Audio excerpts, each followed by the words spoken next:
ठीक है, तो मल्टीपल कैच और मल्टीपल देन को समझने के लिए तो सबसे पहले हमें प्रॉमिस क्रिएट करना पड़ेगा और उसको सेटल डाउन करवाना पड़ेगा। उसके बाद फिर हम क्या करते हैं कि जैसे देन होता है ना, देन आपका हर सूरत में चलता है। अगर वो रिजॉल्व हो गया ना तो उस सूरत में क्या होगा कि सारे देन चल जाएंगे। तो मैं ये आपको 1 मिनट रुकें बस।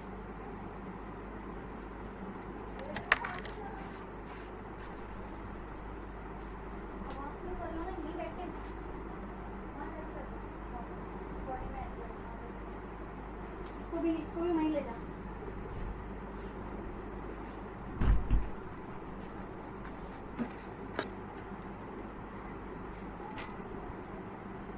तो उसके लिए हम सबसे पहले एक प्रॉमिस क्रिएट करते हैं और फिर हम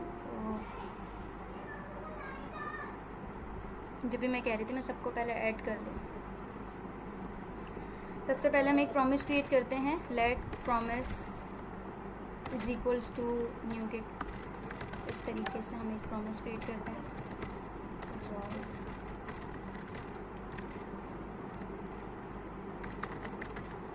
ठीक है, और हम इसको रिज़ॉल्व भी करवा देते हैं। इस टाइम रिज़ॉल्व करवाते हैं, फिर रिजेक्ट करवा के देखेंगे।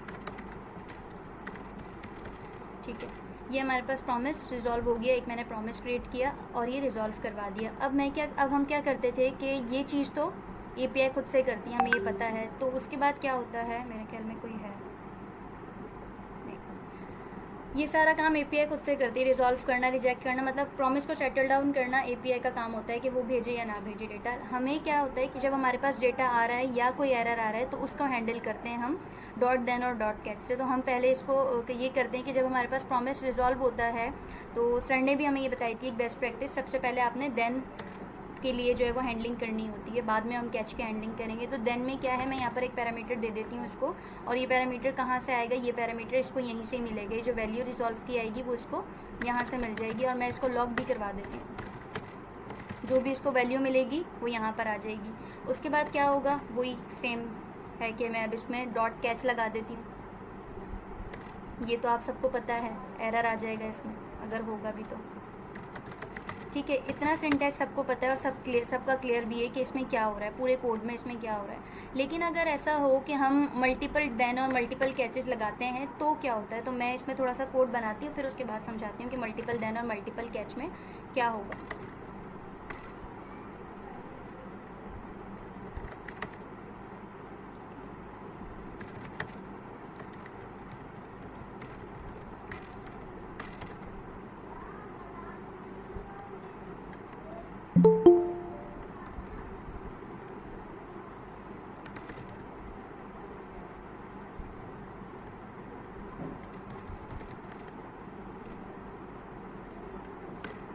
ठीक है, अब मैं इस कोड को चलाती हूँ तो इसका आउटपुट क्या आना चाहिए।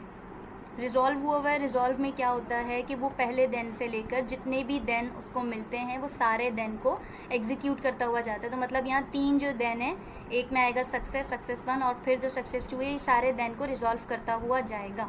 तो मैं इसको आउटपुट आपको रन करके दिखाती हूँ। अच्छा, स्क्रीन सही है, ये इसको थोड़ा जूम इन करूँ।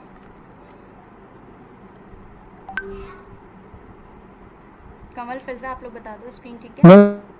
नहीं, सही है स्क्रीन। ठीक है, तो अच्छा कोई है तो नहीं बाहर, 2 बंदे बैठे हैं फिर से।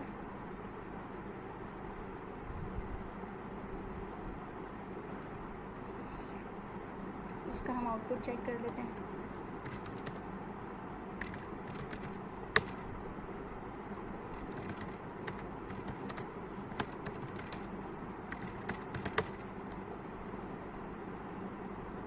इसमें क्या हुआ, हमारे पास 3 देन चल गए। तीनों देन मतलब इसमें अगर प्रॉमिस रिजॉल्व होगा तो फर्स्ट से लेकर एंड में जितने मल्टीपल देन्स लगे हुए होंगे वो सारे देन के मेथड जो है वो रिजॉल्व होकर और आपके पास वैल्यू दिखाएंगे। लेकिन अगर ऐसा हो कि प्रॉमिस कहीं रिजेक्ट हो जाए तो उसमें क्या होता है, देन में तो सबका इजी है कि भाई सारे देन चल जाएंगे। प्रॉमिस रिजेक्ट हो जाए तो क्या हम करें, तो हम देखते हैं कि उसके अंदर क्या होता है कि हम रिजेक्ट लगाते हैं और यहाँ लिख देते हैं कि ये रिजेक्टेड है। ठीक है, इसको रिजेक्ट कर देते हैं। अब अगर हम चलाएंगे तो कुछ ऐसा होगा कि वो सबसे पहले फर्स्ट देन को ढूंढेगा, क्योंकि जो देन जो एरर होता है वो एक ही कैच में सारा हैंडल कर लेता है, क्योंकि एरर एक ही दफ़ा आएगा। अगर वो एक एपीआई से आप डेटा मंगवा रहे हो तो एरर एक ही दफ़ा आएगा, तो वो एक ही देन में सारा कैच कर लेगा, उसको दूसरे देन एक ही कैच में सारा एरर कैच कर लेता है, उसे नेक्स्ट कैच की ज़रूरत नहीं होती। यहाँ पर वो जो हमारे पास एक एमसीक्यूज मैंने लास्ट टाइम शेयर किया था, उसमें कंफ्यूज करने के लिए हमें जो है वो कैच भी एक से ज़्यादा लगाए हुए थे और देन तो लगाए हुए ही थे उसमें ज़्यादा ना। तो होता यह है, बिहेवियर इसका ऐसा रहता है इसको एग्जीक्यूट होने का, कि जब डॉट कैच का मेथड लगता है तो वो एक ही कैच के अंदर एरर को कैच कर लेता है, उसको दूसरे कैच की तरफ जाने की ज़रूरत भी नहीं होती। तो अगर अभी मैं एग्जीक्यूट करती हूँ ना और प्रॉमिस हमारा रिजेक्टेड है, तो वो सबसे पहले क्या ढूंढेगा, वो सबसे पहले कैच ढूंढेगा, क्योंकि देन में तो ऑब्वियसली वो नहीं जाएगा, वो कैच में ही जाएगा, एरर उसको दिखाना है ना। फिर उसके बाद क्या होगा कि उस कैच के बाद एरर हैंडल होने के बाद जितने देन आपने वहाँ पर यूज़ किए होंगे, मतलब वो मेथड चलाया होगा, उतने टाइम तक वो चलेगा। मतलब अगर इसको कैच के बाद जो एक देन मिला ये भी एग्जीक्यूट हो जाएगा, और उसके बाद जो दूसरा देन मिला ये भी एग्जीक्यूट हो जाएगा। ये वाला देन उसको क्यों नहीं, ये वाला देन क्यों एग्जीक्यूट नहीं होगा, वो उस सूरत में ऐसा है कि क्यों नहीं होगा कि जब प्रॉमिस रिजेक्ट हुआ, सबसे पहले उसको किस चीज़ को फाउंड करेगा, वो सबसे पहले जो है वो अपने कैच के मेथड को फाउंड करेगा कि कैच का ब्लॉक मिल जाए तो मैं यहाँ आके जो भी एरर है वो यहाँ शो करवा दूँ। तो ये इग्नोर हो जाएगा उस जगह पे। जब वो कैच ढूंढेगा तो ये पहला वाला देन इग्नोर हो जाएगा, और जैसे ही कैच उसको मिल गया, बाकी के जितने देन होते हैं, ये इसका बिहेवियर रहता है कि जितने भी बाकी के देन होते हैं वो सारे चलते हैं। तो हम इसको चला के देखते हैं अब कि हमारे पास क्या आउटपुट आता है। पॉसिबल आउटपुट ये है कि हमारे पास रिजेक्टेड सक्सेस 1 और सक्सेस 2 आए। तो लेट्स सी, हम इसको देख लेते हैं कि हमारे पास इसका आउटपुट क्या आता है। प्रॉमिस रिजेक्ट हुआ है तो हमारे पास सबसे पहले रिजेक्टेड आना चाहिए, और उसको एक देन मिला, दूसरा देन मिला। अच्छा, उसने क्या किया, मैंने भी यहाँ पर एक एक्स्ट्रा कैच लगाया हुआ है, लेकिन इसका कोई भी अमल दखल नहीं है इस चीज़ में, क्योंकि एरर पहले कैच में आ जाएगा और जो भी एरर होगा वो यहीं पर ही आ जाएगा। ये नहीं कि पहले कैच दिखा दिया और दूसरे में जो जो आपने कंसोल लगाया हुआ है वो यहाँ पर आ गया, ऐसा कुछ नहीं होता। तो ये सिर्फ कन्फ्यूजन के लिए एमसीक्यूज में अक्सर आए तो आ जाएगा उसमें, लेकिन ऐसा कुछ होता नहीं है कि आपने मल्टीपल कैचेस लगाए हुए हैं और वो आपके एरर को हैंडल करें। वो एरर को हैंडल नहीं करते। जो आपने एक कैच लगाया हुआ है ना, वही सिर्फ एरर को हैंडल करेगा। अगर मैं यहाँ एक से ज़्यादा देन लगा दूँ कैच के नीचे, अब मैं लगाने लग रही हूँ कि यहाँ मैं एक और देन लगाती हूँ और इसकी वैल्यू मैं कर देती हूँ आउटपुट में सक्सेस 3। तो अब जब मैं इसको चलाऊँगी तो मेरे पास क्या आउटपुट आएगा, चैट्स में बताएं, या तारिक भाई आप ही माइक अनम्यूट करके बता दें। हाँ, स्क्रीन अभी नजर आई है। अच्छा, क्या किया आपने? मैंने कोड किया है। स्क्रीन बंद थी, मुझे अच्छा नजर नहीं सॉरी मैंने ये किया है कि एक आया। प्रॉमिस क्या किया बनाया, लास्ट में? प्रॉमिस बना के रिजेक्ट करवा दिया, और इस पर नहीं, मल्टीपल लास्ट में लास्ट में मैंने यहाँ पर 3 देन लगाए कैच के बाद। तो आपने रिजेक्ट किए। ये तो कैच के बाद, जैसे आपने बताया, जी, कैच जो पहला कैच है उसके बाद जितने भी धन्य वो भी जो है वो वो भी सारे कर देंगे। एग्जीक्यूट हो जाएंगे। ये इसका बिहेवियर रहता है कि कैच के बाद वाले जितने भी देन होते हैं वो सारे एग्जीक्यूट हो जाते हैं, क्योंकि सबसे पहले वो क्या ढूंढेगा, रिजेक्ट होने के बाद कैच ब्लॉक ढूंढेगा, और ऊपर वाले जितने भी देन होंगे ना, मैं याद करती हूँ कि एक और देन जो है वो ऊपर भी ऐड कर देती हूँ।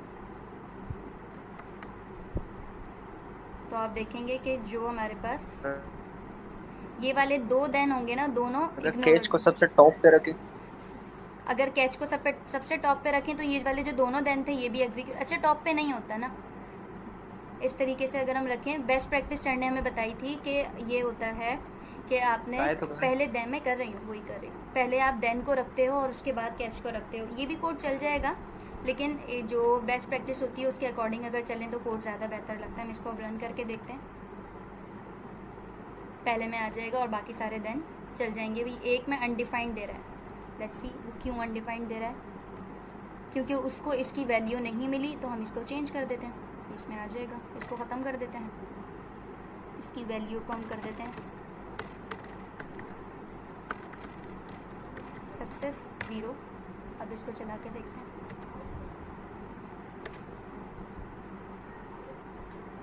तो उसने क्या किया, पहले वाला रिजेक्ट चला दिया और उसके बाद जितने भी मैंने देन लगाए थे वो सारे एग्जीक्यूट हो गए। कोड ऐसे भी रख सकते हैं, लेकिन पहले आप रिजॉल्व के लिए जो हैंडल करते हो, फिर जो रिजेक्ट के लिए हैंडल करते हो। तो ये इस तरीके से मल्टीपल देन और मल्टीपल कैचेस काम करते हैं।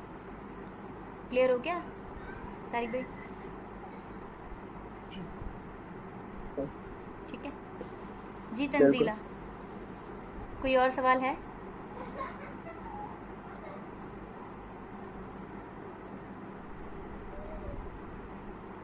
जी तंजीला ने हैंड रेस किया हुआ था। हैं या चले गई? हैं तो आप माइक अनम्यूट करके बताएं क्या क्वेश्चन था आपका। चैट में बता दें अगर कोई क्वेश्चन है तो। हाँ भले चैट्स में बता दें। रिजेक्टेड, ठीक है, ऑप्शन आउटपुट बताया गया यहाँ तो।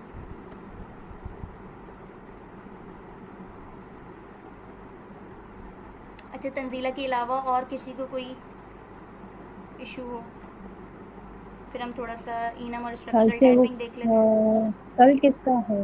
कल वेडनेसडे है ना? कल वेडनेसडे, हाँ। कल किसी का है? मेंबर एक दफा ना इनम और कॉन्स्ट इनम। हाँ वो थोड़े से हम कर लेंगे अभी ना। अगर नहीं है किसी का सवाल तो हम फिर वहीं चलते हैं। उसमें एक दो कॉन्सेप्ट हैं समझने वाले, लेकिन इतना जो है कोड हाँ घुमा बस के, वही जो बेसिक कॉन्सेप्ट है वही समझा दो। कोड घुमा के जो आता है ना उसमें परेशानी हो जाती है।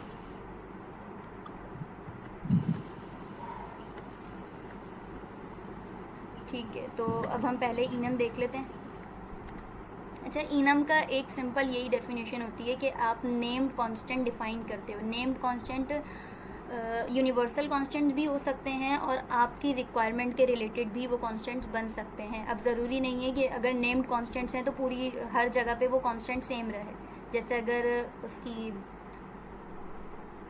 क्या नाम है, पाई की वैल्यू है, वो कांस्टेंट है, वो यूनिवर्सल कांस्टेंट हो गई। इसके अलावा और डिफरेंट है ना। अब ये नहीं होता कि कांस्टेंट का अगर नाम है तो यूनिवर्सल कांस्टेंट की तरफ ही हम जाएंगे। हमारी रिक्वायरमेंट के हिसाब से कोई भी कांस्टेंट नहीं हो सकता। लेकिन इनम्स में क्या होता है कि हम कांस्टेंट बनाते हैं। अब वो कांस्टेंट यूनिवर्सल भी हो सकते हैं, और जैसे कि दिनों के नाम है, यूनिवर्सल कांस्टेंट है, वो चेंज नहीं होते, मंडे ट्यूसडे। इसी तरीके से तो आप वो एक स्ट्रक्चर बना के रखते हो और बाद में फिर उसको यूज़ करते हो। और इसके अलावा और डिफरेंट ऐसे कांस्टेंट हैं जो मोस्टली हम अपनी वेबसाइट्स में यूज़ कर रहे होते हैं। अभी मुझे याद नहीं आ रहे। अच्छा कोई आया, एक मिनट, नहीं आया, ठीक है। तो हम इनम बनाना शुरू करते हैं। इनम का सिंटैक्स आपको पता है, तो बिल्कुल इतनी बेसिक में नहीं जा रही कि इसका सिंटैक्स क्या होता है। कि हम इनम का कीवर्ड यूज़ करते हैं, उसके बाद हम क्या करते हैं, नाम देते हैं इस इनम का। तो मैं नाम दे देती हूँ डेज़ का, ठीक है। और फिर हम क्या करते हैं, इस तरीके से एक स्ट्रक्चर क्रिएट कर लेते हैं। अब डेज हमारे पास कितने होते हैं, मंडे। अजान हो रही है, अजान का वेट कर लें।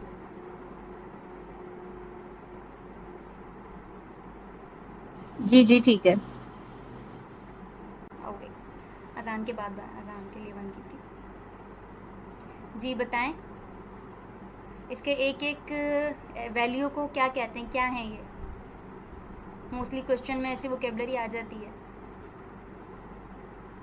क्या पूछ रहे हैं, सवाल समझ नहीं आ रहा। सवाल मैं ये पूछ रही हूँ कि ये जो एक वैल्यू है ना, जैसे मंडे है, ट्यूसडे है, तो ये क्या है, ये इनम के क्या कहलाएंगे ये?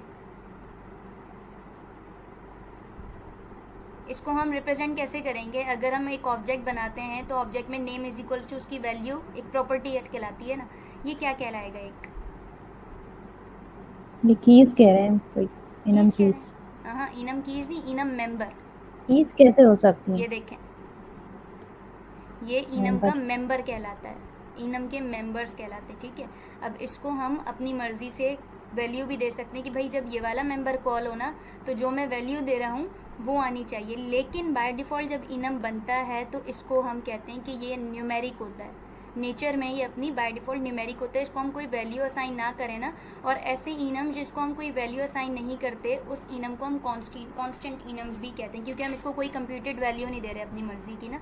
तो ऐसे इनम जिनको हम कोई अपनी मर्ज़ी की कंप्यूटेड वैल्यू भी ना दें, तो वो हमारे पास कांस्टेंट इनम कहलाते हैं। तो मैं यहाँ लिख देती हूँ, ये जो हमने अभी इनम बनाया है, enums are numeric by default. Enum member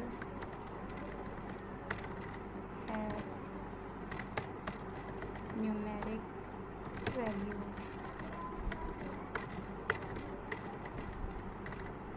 bye default, ठीक है। तो फिर ये क्या कहलाएंगे, ये हमारे पास कहलाएंगे कि ये न्यूमेरिक इनम्स है, ठीक है। बाय डिफ़ॉल्ट क्या होती है इनकी वैल्यू, नंबर होती है, तो बाय डिफ़ॉल्ट ये क्या कहलाते हैं, न्यूमेरिक इनम। अब मैं क्या करती हूँ कि भाई जब मंडे कॉल करवाऊँ ना, तो मेरे पास दिन हफ्ते का पहला दिन आना चाहिए, तो मैं कॉल करवा के देखती हूँ कि ऐसा होता है या नहीं। लॉक करवाते हैं और डेट, अच्छा ये फ़ायदा भी इसका ये है कि बस हमने एक दफ़ा बना लिया ना, और जैसे हम कंसोल करके डॉट लिखते हैं तो लॉग उसमें ऑप्शन हमारे पास आ जाता है। इस तरीके से मैं लिखूँगी ना, तो यहाँ पर मुझे कहीं ना कहीं वो लॉग का ऑप्शन दे देगा। मैं आती हूँ ये रहा ऊपर, मैं इसको सिलेक्ट कर लूँगी। सेम यही मैंने एक स्ट्रक्चर बना दिया है, अब एक ऑब्जेक्ट सा बना दिया है। तो जब मैं इसको कॉल करूँगी फिर मेरे पास, अगर मैं यहाँ इसको कॉल करती हूँ डेज़ और डॉट लगाती हूँ। अब मैं डॉट बाद में लगाऊंगी, पहले मैं सिर्फ ये दिखाती हूँ कि डी आपको आउटपुट क्या देता है, कौन से दो डेटा स्ट्रक्चर्स में, या पता नहीं जो भी इसका डेटा स्ट्रक्चर हो वो देखते हैं हम क्या आउटपुट हमारे पास आता है। पहले हम इसको लॉक करवा लेते हैं। नोड फाइल का नेम क्या, app.js। तो आप ये चेक करो इसने हमें क्या आउटपुट दिया है, ये देखें।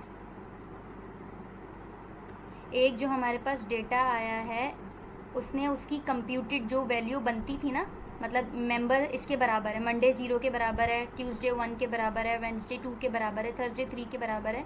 तो वो जो इसने खुद से वैल्यूज़ ली उसको वाइस वर्सा करके दिखा दिया, क्योंकि हम इसको गेट भी ऐसे ही कर सकते हैं। अगर मैं इसकी वैल्यू को इनिशलाइज ना करूँ और मैं 0 से गेट करना चाहूँ तो मंडे आ जाएगा, और मंडे को गेट करूँ तो उसकी 0 आ जाएगी। इस कॉन्सेप्ट को भी अभी मैं समझाती हूँ। इस कॉन्सेप्ट को क्या कहते हैं कि हम इसको रिवर्स मैपिंग कहते हैं, कि रिवर्स मैप कर रहे हैं हम इसको। इसका एक कॉन्सेप्ट कॉन्स्ट इनम और इनम में मोस्टली यही एक डिफरेंस है कि उसमें रिवर्स मैपिंग नहीं होती, इसमें हो जाती है। तो अगर मैं ये कहूँगी अब इसको, ये इसने मुझे क्या दिया है, एक ऑब्जेक्ट दिया है, की वैल्यू पेयर के साथ ऑब्जेक्ट दिया है, और ऊपर जो है वो डेटा हमारे पास जेसन के फॉर्मेट में आ रहा है, ठीक है। तो हमें ये दो फॉर्मेट जो है मिलते हैं जब हम सिर्फ इनम को कॉल करके इनम देखते हैं ना, सिर्फ उसका टर्मिनल में आउटपुट देखते हैं, तो ऐसा होता है। जैसे लॉग कंसोल करके डॉट लिखा था तो लॉग में बहुत सारे मेरे पास ऑप्शन आ गए थे, जितने जितने मेथड्स लॉग कंसोल के अंदर थे वो सारे आ गए थे। अब अगर मैं यहाँ डेज के आगे लॉग लिखूँगी, डॉट लगाऊंगी, तो जो मेम्बर्स उसके पास बैठे हैं वो सारे मेम्बर्स मुझे यहाँ पर दिखा देगा जो भी हैं। तो यहाँ मैंने डॉट लगाया, दोबारा से डॉट लगाती हूँ, 1 मिनट कोई आया है, इसको भी ऐड कर लेते हैं मेरी की फसी, ठीक है। और जैसे मैंने यहाँ डॉट लगाया उसने मुझे वैल्यूज़ देनी शुरू की, तो मैं गेट करती हूँ मंडे को। मंडे की वैल्यू हमारे पास क्या थी, मंडे हफ्ते का पहला दिन होता है, तो मेरे ख्याल में मुझे आउटपुट 1 ही मिलना चाहिए। तो मैं इसको कंसोल करवाती हूँ, तो हमारे पास क्या आउटपुट आएगा, आप सबको पता है, अभी सबने ही देख लिया है कि इसका आउटपुट क्या आएगा हमारे पास। इसका आउटपुट आएगा हमारे पास 0। लेकिन हफ्ते का पहला दिन तो 0 तो कोई दिन नहीं होता ना, हम तो 1 2 3 4 5 6 7 करके हफ्ते के 7 दिन ही होते हैं। तो यहाँ जो इंडेक्सिंग शुरू होती है वो हमें पता चली कि वो 0 से होती है, मोस्टली इंडेक्सिंग 0 से ही होती है। तो अगर मैं ऐसे करूँ कि भाई जब मंडे कोई कॉल करे तो उसको 1 नज़र आए, या 1 कोई कॉल करे तो उसको मंडे नज़र आए, तो मैं क्या करूँगी, इसकी वैल्यू को असाइन कर दूँगी एक वैल्यू। तो मैं यहाँ अगर 1 असाइन करती हूँ, इसको मैं 1 असाइन करने लगी हूँ, ठीक है। तो अब क्या होगा कि मंडे की वैल्यू 1 हो गई। तो अब मुझे क्या ज़रूरत है यहाँ पे कि मैं सबको जो है वो मैनुअली असाइन करूँ, 2 3 4 5 6 7। क्या मुझे ये ज़रूरत है कि मैनुअली असाइन करूँ मैं? चैट्स में बताएं। नहीं, क्यों नहीं ज़रूरत, क्योंकि न्यूमेरिक की काउंटिंग खुद से यहाँ पर वो खुद ही गेट कर लेगा। अगर यहाँ पर ये है मंडे है तो उसकी हमने वैल्यू इनिशलाइज क्या की है, 1 से उसको वैल्यू 1 उसको ना असाइन कर दिया कि भाई जब मंडे कॉल हो तो 1 देना, और 1 कॉल हो तो आप मंडे दे देना। तो बाकी वो क्या करेगा, जैसे अगर मैं यहाँ कुछ नहीं असाइन कर रही थी ना, ऐसे रख रही थी, तब भी तो वो खुद से ही वैल्यू ले रहा था, 0, नेक्स्ट वाले की 1, फिर 2, फिर 3। तो अगर मैं यहाँ पर कोई वैल्यू असाइन कर देती हूँ ना, या उसको मैं कोई वैल्यू दे देती हूँ, मतलब असाइन करना ही हो गया, ठीक है, तो वो नेक्स्ट वाली की खुद से ही इन्फर कर लेगा कि भाई इसकी वैल्यू 2 होनी चाहिए, इसकी 3, और इसकी 4 5 6 7 ऐसे होनी चाहिए। तो अब अगर मैं इसमें से कोई भी मेंबर कॉल करवाती हूँ तो उसका एग्जैक्ट डे का नंबर भी आएगा। अगर मैं फ्राइडे कॉल करवाती हूँ 5वां दिन है, संडे कॉल करवाती हूँ 7वां दिन है, वेडनेसडे कॉल करवाती हूँ 3रा दिन है हफ्ते का। तो ये एक हमारे पास हमने एक इनम बना लिया। अब अगर मैं मंडे कॉल करवाऊँगी तो ऑब्वियसली आप सबको पता है कि 1 ही आएगा। मैं अब ये भी कोई बच्चों वाले सवाल नहीं करी कि संडे मंडे कॉल करवाऊंगी तो क्या आएगा। तो अब एक कॉन्सेप्ट इसमें आता है रिवर्स मैपिंग का, वो मैं आपको दिखाती हूँ कि वो क्या चीज़ होती है। अच्छा, गेट कैसे करते हैं, डॉट नोटेशन से भी, और सेम वही जैसे ऑब्जेक्ट करते हैं ब्रैकेट नोटेशन से भी। मंडे करूँगी तो वो आपके पास 0 वैल्यू आ जाएगी। करके देख लेते हैं, शायद आ जाए शायद ना भी। Let's see. वैसे ही सबके टर्मिनल ख़राब हो रहे हैं आजकल। तो वो उसने मुझे यहाँ पे 1 दे दिया, ठीक है। अब उसके बाद मैं क्या करती हूँ, उसको रिवर्स करती हूँ। रिवर्स का मतलब है कि मैं इसमें से वैल्यू गेट, अब मैं 1 लिखूँगी यहाँ पे। क्या मतलब है कि मैंने यहाँ पर इसको ये असाइन किया है ना, तो जब मैं इसको रिवर्स कर रही हूँ मतलब इसकी दूसरी जो इनिशियलाइजेशन से मैं गेट करना चाह रही हूँ, तो वो मुझे उसके मेंबर को देगा, मेंबर को पिक करके देगा। और मैं यहाँ से अब ये हटा देती हूँ और मैं यहाँ लिखती हूँ 6। तो अब हमारे पास क्या आउटपुट आएगा, आप सबको पता है कि हमारे पास छठा दिन आएगा, ठीक है। यहाँ आपके पास ये आ गया सैटरडे। लेकिन अब मैं क्या करती हूँ कि मैं ना यहाँ पर इसको हटा के और कोई स्ट्रिंग वैल्यू से इनिशलाइज कर दूँ। मतलब जब मंडे हो ना तो मुझे भाई ऐसा मंडे दिखाओ।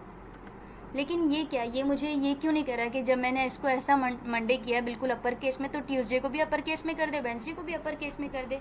तो ये एक इसका जो है वो रूल होता है कि भाई जब आप नंबर से इनिशलाइज कर रहे हो तब तो मैं इन्फर कर लूँगा आगे की वैल्यूज़ को। लेकिन मुझे क्या पता ए के बाद बी आता है या बी के बाद सी आता है। तो आपने ये मंडे लिखा है, मुझे क्या पता कि इसके बाद ट्यूसडे ही आना है, उसको तो नहीं पता ना।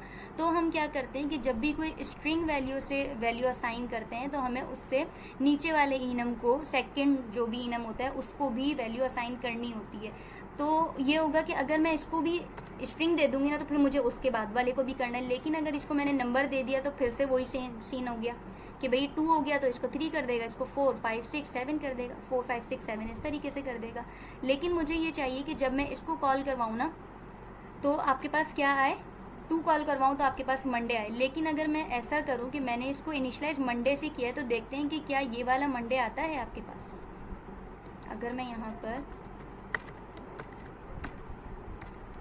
मंडे, सॉरी ये वाला नहीं, ओहो नो डे लिख दिया, मंडे लिखती हूँ तो ये मुझे क्या दे रहा है, क्योंकि हम जब इसको स्ट्रिंग वैल्यू इनिशलाइज करवा देते हैं ना तब हम रिवर्स मैपिंग नहीं कर सकते। रिवर्स मैपिंग नंबर के थ्रू ही होती है। अगर यहाँ पर नंबर्स होंगे ना तो रिवर्स मैपिंग उसी के थ्रू होगी। मतलब हमने इसकी वैल्यू से गेट कर रहे हैं उसको, और ये नहीं पहचानेगा कि मंडे क्या होता है। तो वो ये हमें एरर भी दे रहा है कि element implicitly has any type of type because index expression is not type number. अगर टाइप नंबर है तो वो गेट कर लेगा, लेकिन अगर टाइप नंबर के अलावा कोई भी टाइप दोगे तो भाई मैं इसको नहीं कर सकता, मैं गेट ही नहीं करके दूंगा, वो वहीं पर ही एरर दे रहा है आपको। तो ये एक इसका सिनेरियो होता है। अच्छा, एक चीज़ और है, जब मैं एक इनम को नंबर्स के साथ, मैं थोड़ा सा इसकी वोकेबलरी के साथ चल रही हूँ कि वोकेबलरी में क्या होगा, मैं इसको नंबर के साथ असाइन कर रही हूँ, ठीक है। इसको भी मैंने नंबर के साथ असाइन किया, 4 कर दिया, इसको मैंने 5 कर दिया, इसके बाद मैंने इसको 6 कर दिया और लास्ट वाले को मैंने 7 कर दिया, ठीक है। अब ये क्या हो गया, इसको सेम नंबर से, सेम जो है वो टाइप से इनिशियलाइजेशन मिली है, जो भी मैंने वैल्यू असाइन की है ना सेम टाइप से की है। तो यहाँ क्या होगा कि ऐसे इनम्स को, किसी को पता है ऐसे इनम्स को हम क्या कहते हैं, क्या नाम होता है? सेम के अल्फाज से आप लोगों को क्या ध्यान में आ रहा है? हम जब केमिस्ट्री में केमिकल रिएक्शंस वगैरह पढ़ते थे तो एक अल्फाज होता था, एक नहीं 2 अल्फाज होते थे, एक होता था होमोजीनस और एक होता था हेट्रोजीनस, इस तरीके के कुछ वर्ड्स होते थे। तो जब आप इसको सेम डेटा टाइप से असाइन करते हो ना, किसी भी इनम के मेंबर को सेम डेटा टाइप असाइन करते हो, तब ये हमारे पास कहलाते हैं कि ये होमोजीनस, में भी शायद मैं प्रोनाउंसिएशन इसकी सही ना कर रही हूँ, तो इसको हम होमोजीनस इनम्स कहते हैं। हेट्रोजीनस होता है हेट्रोजीनस में, मुझे तो यही पता है कि हेट्रोजीनस ही होता है और ये होमोजीनस होता है। होमो का मतलब होता है सेम, ठीक है, और जीनस मीन्स फॉर्म्स, या आप कह सकते हो कि इसकी सेम वैल्यू हमने इनिशलाइज़ की है ना, इनिशलाइज़ तो नहीं किया, असाइन किया, बार बार मेरे मुँह से इनिशलाइजेशन में निकल रहा है। तो हमने जब इसकी वैल्यू को सेम डेटा टाइप से असाइन किया है इसके हर मेंबर को, तो वो इनम हमारे पास कहलाएगा होमोजीनस। लेकिन इसी को ही उलट कर दूँ मैं, जिसके अंदर मैं एक जो है वो यहाँ पर ये ऐड कर दूँ 6 और यहाँ पर मैंने 7 किया हुआ है, तो ये क्या हो गया हमारे पास, ये 2 टाइप के डेटा मैंने दिया हुआ है, डिफरेंट टाइप का डेटा। तो अगर मैं यहाँ इसको डिफरेंट टाइप का डेटा करती हूँ तो ये मेरे पास क्या कहलाएगा, ये कहलाएगा हेट्रोजीनस इनम। ये कहलाएंगे हमारे पास हेट्रोजीनस। हेट्रोजीनस का मकसद ये होता है कि जिसमें आपके मेंबर्स को जब वैल्यू असाइन की जाती है वो सेम डेटा टाइप की नहीं होती, मतलब एक डेटा टाइप नंबर नहीं होते या स्ट्रिंग नहीं होती, तो आप उसको कह सकते हो कि वो होमोजीनस है। लेकिन उसको कह सकते हो कि वो हेट्रोजीनस है। लेकिन अगर आप सेम जो है वो डेटा टाइप की वैल्यू असाइन कर रहे हो तो उस इनम को हम कहेंगे कि वो होमोजीनस इनम है, मतलब सेम टाइप ऑफ डेटा उसको असाइन किया गया है इनम के मेंबर्स को। तो ये एक थोड़ा सा डिफरेंस था, थोड़ी वोकेबलरी थी इनम्स के रिलेटेड। अब हम चलते हैं कॉन्स्ट इनम की तरफ। मोस्टली बस यही इसका एक कॉन्सेप्ट होता है। अच्छा, इनके कुछ और नाम है, थोड़े से मैं वो डिफाइन करके चलती हूँ। अच्छा, हमने क्या किया था, इसको मैं हटा देती हूँ अभी, ठीक है। अभी ये जो वैल्यू मैंने असाइन की है इसमें से ये क्या वैल्यू है, 6 क्या है, किसी को पता है? हमने स्टार्टिंग में पढ़ा था इनम्स, जब पढ़े हैं तो उसमें हमने पढ़ा था कि कंप्यूटेड इनम्स क्या होते हैं और कांस्टेंट इनम्स क्या होते हैं।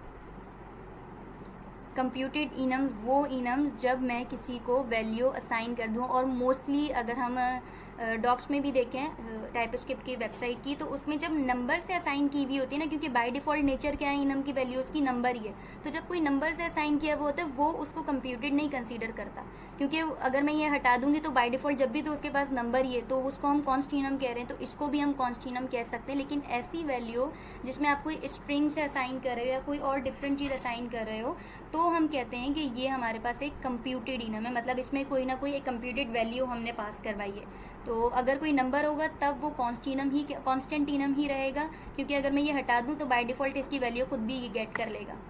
ये अगर थर्सडे पे आती है तो उसने 4 खुद से गेट की है ना, तो जब वो खुद से भी एक नंबर ही गेट कर रहा है और अगर हम खुद भी असाइन भी उसको एक नंबर ही कर रहे हैं, तो ये हमारे पास कोई कंप्यूटेड और कांस्टेंट इनम में डिफरेंस नहीं रह जाएगा।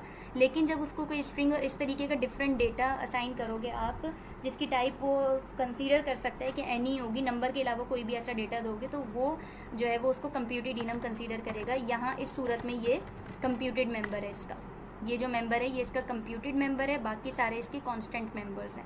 तो ये कुछ डिफरेंस था, होमोजीनस और हेट्रोजीनस का कुछ डिफरेंस था। अच्छा, एक और कॉन्सेप्ट है, अब मैं इसको भी रिमूव कर देती हूँ, ठीक है। अच्छा, सारे कॉन्सेप्ट मिक्सअप तो नहीं हो रहे ना, क्योंकि मैं रिवाइज करवा रही हूँ तो इसलिए सारी वोकेबलरी यूज़ कर रही हूँ। मिक्सअप तो नहीं हो रहे ऐसा कुछ? फिल्जा कमल, क्या हुआ, आवाज़ नहीं आ रही, नेट चले गया क्या? नहीं ठीक है, सही है। ठीक हो गया। हाँ नहीं मुझे तो आ रही है तुम्हारी आवाज़, तुम्हें मेरी आ रही है? जी आपकी आ रही है। अच्छा, मैं एक और वैल्यू नहीं, इसमें मैं कुछ आपको बताना चाह रही थी कि इसमें एक और वोकेबलरी यूज़ होती है जिसको हम कहते हैं पार्शियली इनिशियलाइज्ड और फुली इनिशियलाइज्ड। कुछ डिफरेंस है इसका। पार्शियली इनिशियलाइज्ड का मतलब ये होता है कि आप इनम के कुछ मेंबर को वैल्यू असाइन कर दो और कुछ मेंबर्स को वैल्यू असाइन ना करो। ऐसे इनिशियलाइजेशन जो होती है, ऐसी असाइनमेंट जो होती है, वो कहलाते हैं कि ये पार्शियली इनिशियलाइज्ड। पार्शियली का मतलब है हाफ वे, हाफ जो है वो डन है और हाफ जो है वो नॉट डन आप कह सकते हो, कुकड और रो है। तो यहाँ पर ये है कि हाफ आप इनम्स को या एक या दो इनम्स को आपने कोई वैल्यू असाइन की है, बाकी सारे इनम्स को आपने छोड़ दिया, कोई वैल्यू असाइन नहीं की, तो ऐसे इनम्स को हम कहते हैं कि ये पार्शियली इनिशियलाइज्ड इनम्स हैं। और अगर हम इनम्स को सारी वैल्यूज़ असाइन कर देते हैं, लाइक ये जो मैं कर रही हूँ अभी, ठीक है, इसके अंदर जो है वो क्या हुआ हुआ है, इसके अंदर एक एक इनम का मेंबर किसी ना किसी वैल्यू से इनिशियलाइज्ड है। जितने भी यहाँ पर इनम के मेंबर्स हैं ना, वो कोई ना कोई वैल्यू उसको हमने असाइन की हुई है। तो ऐसे इनम्स जो जिसमें हर इनम के मेंबर को वैल्यू असाइन हुई भी होती है, ऐसे इनम्स को हम कहते हैं कि ये फुली इनिशियलाइज्ड इनम्स हैं। अगर मैं यहाँ पर लिखूँ वोकेबलरी, लिख के डेफिनेशन को तो आप लोग अब खुद बना लोगे, मैं सिर्फ आपको एक जो है वोकेबलरी देना चाह रही थी कि इनम्स के रिलेटेड कुछ ये वोकेबलरी है जो यूज़फुल है, हमारे क्वेश्चंस में आ सकती है, ठीक है। तो होमोजीनस हेट्रोजीनस का डिफरेंस भी हमने देख लिया है, कंप्यूटेड एंड कांस्टेंट इनम्स का डिफरेंस भी हमने देख लिया है। इसके अलावा फुली इनिशियलाइज्ड, पार्शियली इनिशियलाइज्ड इनम्स का भी हमने कॉन्सेप्ट देख लिया। नेमल जी, ये हेट्रोजीनियस, होमोजीनियस और ये पार्शियली इनिशियलाइज और ये जो तुम वर्ड यूज किए ना, इसको जरा इसमें लिख दो। अच्छा मैं लिख देती हूँ, चलें। उसकी डेफिनेशन भी साथ लिखूँ? नहीं वो इतना हो जाएगा, बस ये वर्ड लिख दो, वर्ड याद है, सिर्फ वर्ड लिख दो, ये तो ये दिमाग में रहेंगे। ये हेट्रोजीनियस इनम्स हो गए, इसके अलावा कंप्यूटेड एंड कांस्टेंट इनम्स, कांस्टेंट इनम्स, इसके अलावा partially initialized and fully initialized.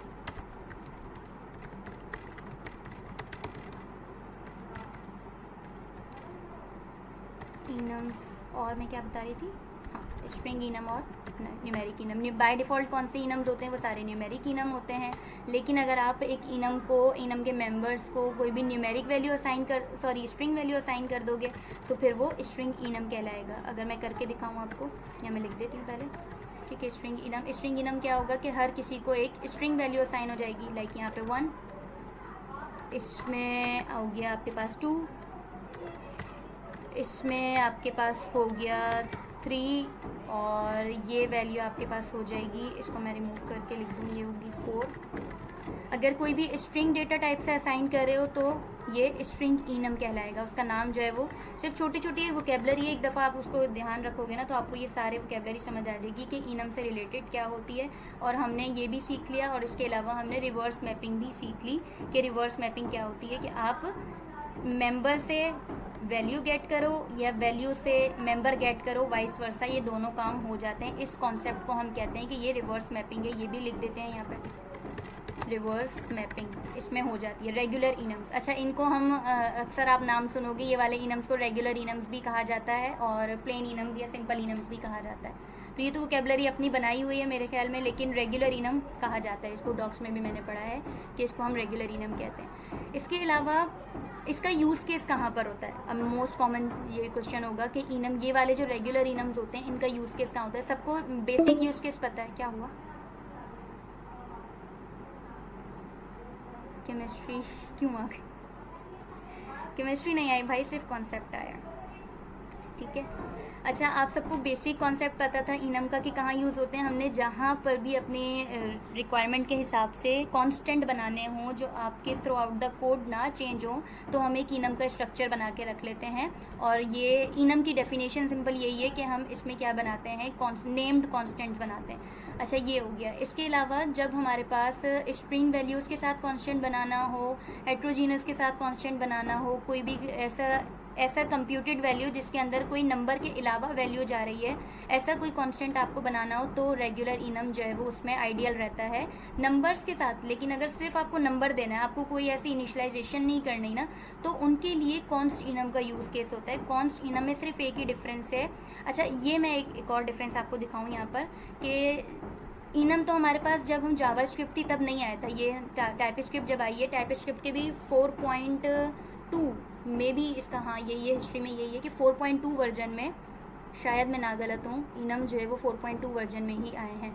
तो जब ये टाइपस्क्रिप्ट में आए, तो जब इसको जावास्क्रिप्ट में हम कन्वर्ट करते थे तो आप ये देखोगे कि वहाँ पर एक चीज़ बनती है जिसको हम सेल्फ कॉलिंग फंक्शन या कुछ ऐसा इफ़ी कहते हैं, इमीडिएटली इन्वोक्ड फंक्शन एक्सप्रेशन बनता है। तो अब हमने इसको किया तो है, TSC कर लेते हैं एक दफ़ा और ट्रांसपाइल करवा के JS की फ़ाइल में इसको चेक कर लेते हैं कि हमारे पास बनता क्या है ये। ठीक है, हो गई।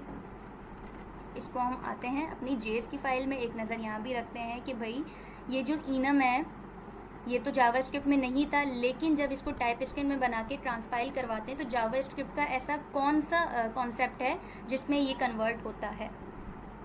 तो यहाँ अगर आप देखो कितना अजीब सा कोई कोड है यहाँ पे, मैं इसको बंद करती हूँ। तो जो दोपहर में एक बात चल रही थी बॉयज़ के ग्रुप में कि सेल्फ कॉलिंग, हाँ सेल्फ कॉलिंग का नाम है, सेल्फ कॉलिंग फंक्शंस। हाँ, सेल्फ कॉलिंग फंक्शंस क्या होते हैं कि जब वो, अच्छा ये जो है वन टाइम कॉल होता है, सेल्फ कॉलिंग फंक्शन हमेशा वन टाइम कॉल होता है, जहाँ बना उसके फ़ौरन बाद ही कॉल हो जाएगा, बाद में इसका फिर यूज़ नहीं रहता।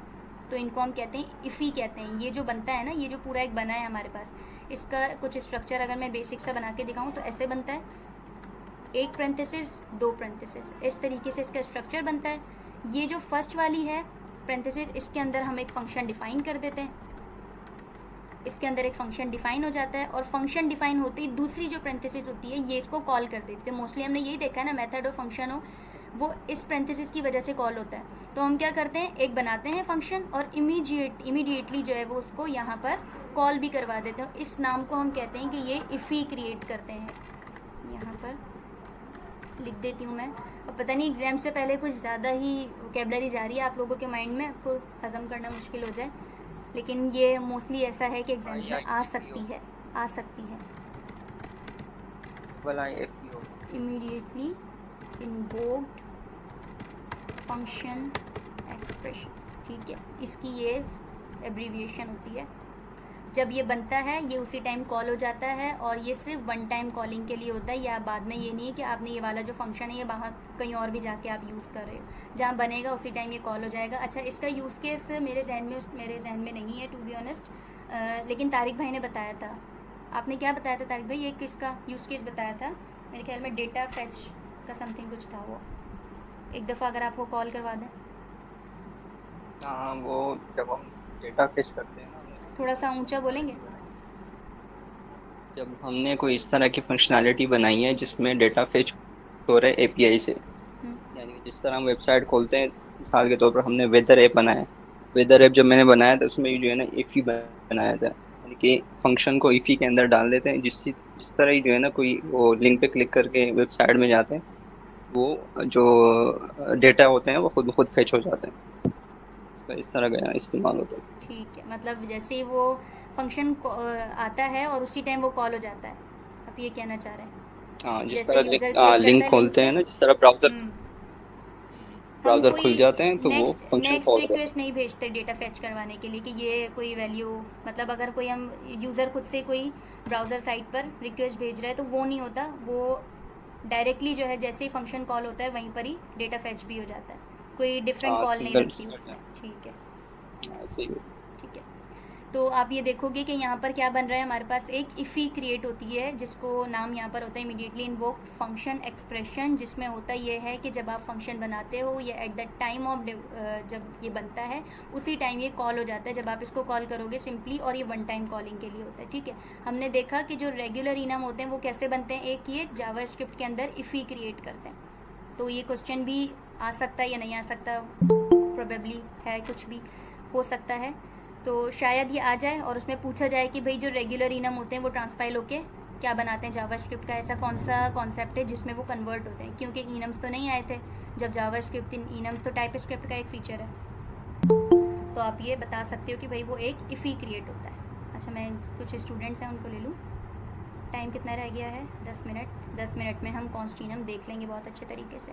ठीक है, आपने ये देख लिया JS की फ़ाइल। अब हम आ जाते हैं अपने app.ts पर, और अगेन हम सीखते हैं कि आपके पास जो कॉन्स्ट इनम होते हैं वो आइडियल कौन सी सूरत में होते हैं। यूज़ केस सेम ही रहता है, उनका नेम कांस्टेंट ही बनाते हो आप, लेकिन एक यूज़ केस होता है कि बस जब आपको नंबर्स के साथ काम करना है ना, सिर्फ नंबर्स के साथ, आपने कोई उसको वैल्यू असाइन नहीं करनी। वैल्यू भी असाइन कर सकते हो, लेकिन मोस्टली ऐसा होता है कि कॉन्स्ट इनम के जब भी आप यूज़ करते हो ना, तो नंबर्स के साथ जब भी आप प्ले कर रहे हो तो आप इनम्स का, कॉन्स्ट इनम का यूज़ कर सकते हो। और दो इसके कुछ और मेन रीजंस हैं, वो भी हम टच करेंगे कि वो भी क्या होता है, वो क्या होता है।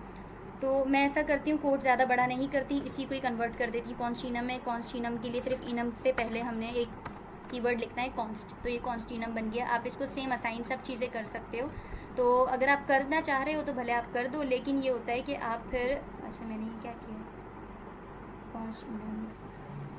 कॉन्स्ट इनम को ऐसे कॉल नहीं करते, जी मैं बस इसकी कीज को एक्सेस कर सकते हैं हम।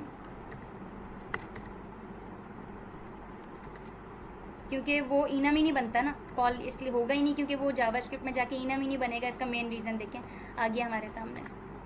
ये अगर ये एरर दे रहा है ना, वो इसलिए दे रहा है कि इसका इनम जाके वहाँ पर इफ़ी कोई क्रिएट नहीं करता, सिर्फ उसकी जो इनलाइन वैल्यू होती है ना, अगर मैं ये कॉल करूँगी तो इसकी इनलाइन वैल्यू जाके कॉल होती है, पूरा इफ़ी वहाँ पर नहीं क्रिएट होता। अब अगर हम देखते हैं, इसको हटाते हैं और इसको भी हम दोबारा से कंपाइल करते हैं, ट्रांसपाइल करते हैं सॉरी, और जाके हम देखते हैं कि JS में क्या बना। देखिए गया, वो कोड ही गया सारा। उसके अंदर क्या बना? उसके अंदर कुछ भी नहीं बना, क्योंकि वो इनलाइन वैल्यूज़ लेगा। उसको कॉन्स्ट इनम का मकसद है कि आपने जब वैल्यूज़ को ना नंबर्स के थ्रू, या मतलब ये समझ लें कि इसके दो मेन रीज़न होते हैं ना कॉन्स्ट इनम के। सबसे पहला ये है कि इसमें कंप्यूटेशन पावर बहुत कम हो जाती है, क्योंकि कोई ऑब्जेक्ट या कोई ऐसा फंक्शन ही नहीं बनता जिसको कॉल होने में टाइम लगे, जिसको आप जो है वैल्यू गेट करने में टाइम लगे। क्योंकि हम एग्जैक्टली सामने अगर कोई नंबर है यहाँ पर, फॉर सपोज़ मैं यहाँ देती हूँ, इसमें एक, मैं ये करती हूँ ना, इसी को नहीं बनाती, ये कंफ्यूज करेगा बहुत ज़्यादा, डिफरेंस समझ नहीं आएगा। हम यहाँ पे बनाते हैं न्यू एक इनम, कॉन्स्ट इनम, और यहाँ मैं लगा देती हूँ डायरेक्शंस का एक इनम बनाते हैं, ठीक है। एक हमने ये इनम बनाया और इसको कॉल करवा दिया। 4 बेसिक डायरेक्शंस होती हैं, वो भी लिख देती हूँ मैं, अप राइट, अप सॉरी इसके साथ अप डाउन राइट लेफ़्ट। ये मैंने एक और इनम बना दिया। मैं सारे कांस्टेंट जो यूनिवर्सल कांस्टेंट है उनके साथ चल रही हूँ, आप अपनी रिक्वायरमेंट्स के हिसाब से कलर्स की कोई इनम या डिफरेंट कोई भी इनम बना सकते हो। तो मैंने यहाँ पर up down right left direction का इनम बनाया, ठीक है। अब अगर मैं इसको कोई वैल्यू असाइन करती हूँ, लाइक मैं इसको 2 असाइन कर रही हूँ, ठीक है, तो यहाँ 3 हो गया, 4 हो गया और 5 हो गया। अब हम क्या करते हैं, यहाँ पर लॉक करवाते हैं और डायरेक्शंस को कॉल करने की कोशिश करते हैं। तो सबसे पहले तो ये होगा कि वहाँ जब कोई ऐसा स्ट्रक्चर जाके बना ही नहीं है तो वो किसको कॉल करके लाएगा। यहाँ लिखा है भाई कि const enum can only B use in property और इंडेक्स एक्सेस ले सकते हो, एक्सप्रेशन ले सकते हो, and the right hand side of N import declaration और एक्सपोर्ट असाइनमेंट। वो थोड़ा सा अजीब है, छोड़ दें इसको।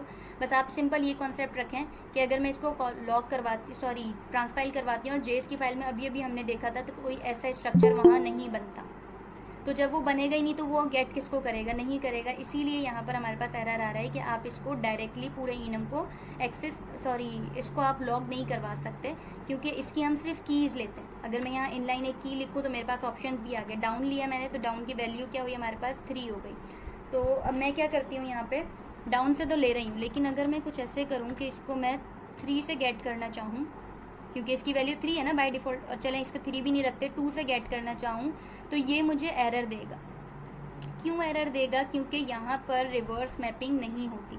इसका मेन डिफरेंस ये होता है, कोडिंग रिलेटेड मेन डिफरेंस ये होता है कि इसमें रिवर्स मैपिंग का कोई कॉन्सेप्ट नहीं होता, क्योंकि इसमें एक ही वैल्यू जा रही होती है। अगर आप उसको स्ट्रिंग से रखो, नंबर से रखो, जो भी आप रखना चाहो, लेकिन बेस्ट सूटेबल केस ये होता है कि जब आप नंबर्स के साथ काम कर रहे हो तो आप कॉन्स्ट इनम का यूज़ करो, अदरवाइज़ रेगुलर इनम है तो आप उसका भी यूज़ कर सकते हो।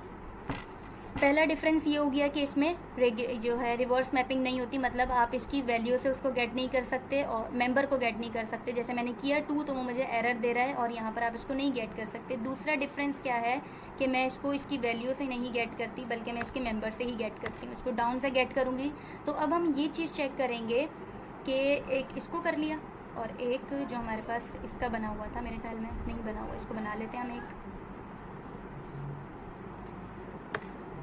लॉक करवा दिया हमने और लॉक करवा के डेज डॉट फ्राइडे रख देते हैं, डेज डॉट फ्राइडे हम रख देते हैं। और एक हमने कॉन्स्ट इनम की वैल्यू गेट करी है मेंबर को, और एक जो है रेगुलर इनम का गेट किया है। तो इसको हम ट्रांसपाइल करते हैं। आपको सबको आउटपुट पता है आउटपुट क्या आनी है, सिर्फ हम ये फ़र्क देखना चाह रहे हैं कि ये जेएस में जाके कैसे कन्वर्ट होते हैं। तो मोस्टली क्वेश्चन आ सकता है इसके रिलेटेड भी। तो यहाँ अगर आप देखो कि क्या वैल्यू बनी, उसने क्या दिया मुझे, यहाँ पर एक कंप्यूटेड चीज़ दी है कि भाई डेज़ के इनम्स में जाओ, डेज़ का एक फंक्शन है उसके अंदर जाओ, वहाँ देखो फ्राइडे है, अगर उसकी कोई इनिशलाइजेशन है तो वो दिखा दो, वो आउटपुट दे दो, 5 आ जाएगा।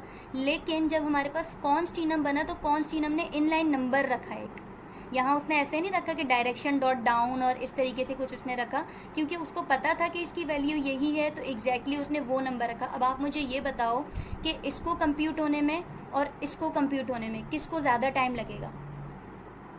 वैसे तो अब अगर हम देखें तो नैनो सेकंड्स में ही काम हो जाएगा, लेकिन फिर भी अगर हम इसको देखते हैं टाइम के हिसाब से, लाइन नंबर 14 वाले कंप्यूट होने में ज़्यादा टाइम लगेगा या लाइन नंबर 15 वाले को? 14 हाँ 14 वाले को टाइम लगेगा। 14 वाले को, 14 फिर वो देखेगा वहाँ। क्यों? तो इसीलिए एक कॉन्स्ट इनम का फ़ायदा ये होता है कि ये परफॉर्मेंस अच्छी करता है। कॉन्स्ट इनम हमेशा परफॉर्मेंस अच्छी करते हैं, लेकिन मोस्टली कुछ केसेस में ये सूटेबल नहीं रहते। जैसे मैंने आपको बताया कि स्ट्रिंग्स के साथ या डिफरेंट चीज़ों के साथ आप करते हो तो वो आपके गेट भी नहीं हो सकते, क्योंकि हम इसमें रिवर्स मैपिंग नहीं कर सकते। मोस्टली ऐसे 1-2 डिफरेंसेस हैं। एक मेरे जहन से निकल गया, हाँ आ गया, वो भी आ गया।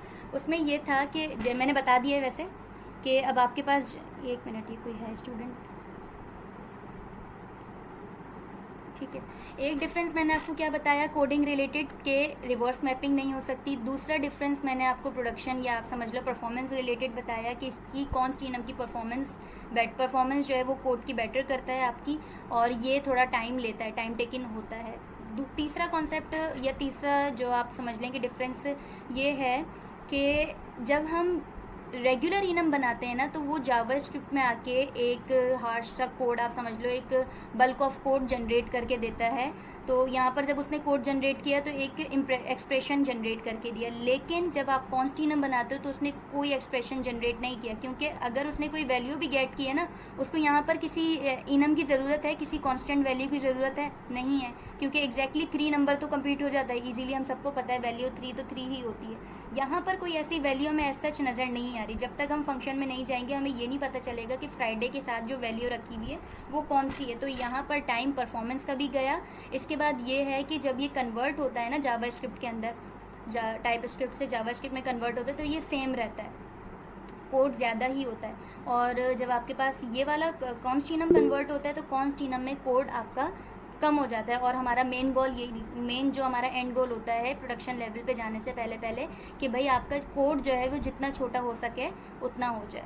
तो कॉन्स्ट इनम का और रेगुलर इनम्स का ये डिफरेंस होता था। इसमें वोकेबलरी सेम जाएगी, अगर हम इसको भी देखें ना कॉन्स्ट इनम को भी, तो वोकेबलरी मोस्टली थोड़ी बहुत ऐसी है कि जो सेम जाएगी। जैसे कि रिवर्स मैपिंग नहीं होती, होमोजीनस हेट्रोजीनस में भी आप रख सकते हो, अगर आपने स्ट्रिंग रखनी है तो वैल्यू रख लो, कोई इतना बड़ा कोई ऐसा इशू नहीं होता। कंप्यूटेड कांस्टेंट भी वैल्यू आप रख सकते हो।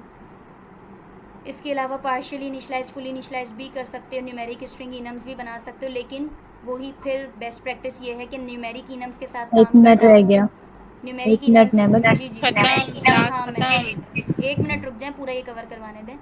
बेस्ट सूटेबल यही होता है कि आप जब नंबर्स के साथ प्ले कर रहे हो, नंबर्स के कांस्टेंट बनाने हो आपको, तो फिर आप कॉन्स्ट इनम की तरफ चले जाओ।